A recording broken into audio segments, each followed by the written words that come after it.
fake opposing gloves here, and the time has come to talk about key signatures.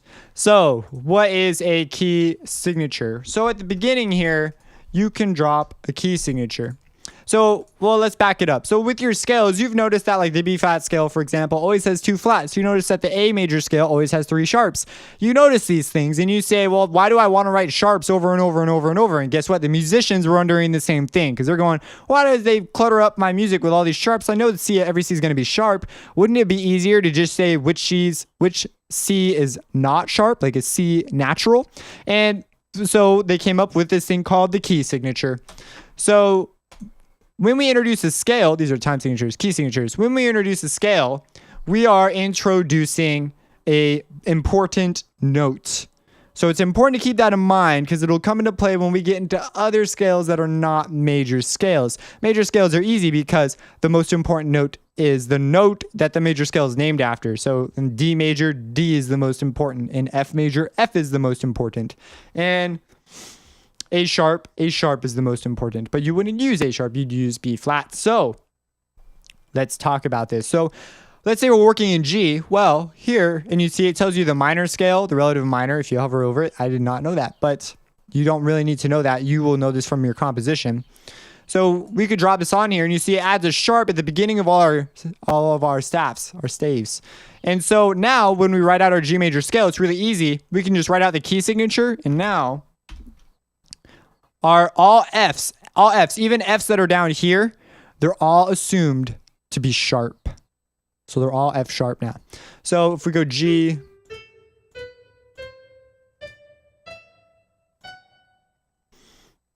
and you'll notice it sounds like a C major scale because all Fs are now assumed to be sharp. We would, if we wanted to tell them that this is not an F sharp, we'd have to put a natural sign in front of it, like so. But if we put a sharp sign, now this is a little confusing because the sharp double appears. This would not be something you want to bother your musician with. So that's a key signature. That's what they're used for. They're used to just show like, hey, we're working in this key, and they can look at the key signature like 1 sharp. Oh, that's G. Like they've memorized the sharps because they played scales so many times and they've learned the formula and you've made scales. So now you say, oh yeah. So you know intuitively that this is A. Now, if you really want to double check, there's a way to do this. If you go to the last sharp and go 1 note above it. So G sharp, 1 note above G sharp is A. This is A major. Like say, let's go to a D. 1 note above C sharp. So this is the last sharp. 1 note above it is D major. Now I'm assuming you're going to be using score writing when you write this stuff, so I'm not going to bother with like how to write the key signatures and how they look on paper. I believe I cover it in my music theory essentials one where I do actually write music, like written. All the tutorials are written music. I didn't use a program at all. So, and then you have like G major. Now you notice you can have multiple key signatures in a song, just like you can have multiple key signatures. The same reason you can have multiple time signatures. So that is what these are used for. So you can have flat ones like this one. Now flats are a little bit different. Flats are even easier. Flat, you go to the second to last flat. So this is an E flat because it's on the E line in the treble clef. So it's an E flat. This is the E flat major. If we go over to like, let's do this one, 2 flats. The second to last flat is B. So it's B flat major. Come over, look at this one. This one's scary. Most people wouldn't use this, by the way. But if you come over here, the second to last flat is a C. So this is C flat major. Totally unnecessary key to write in. Why don't you just write in a different key?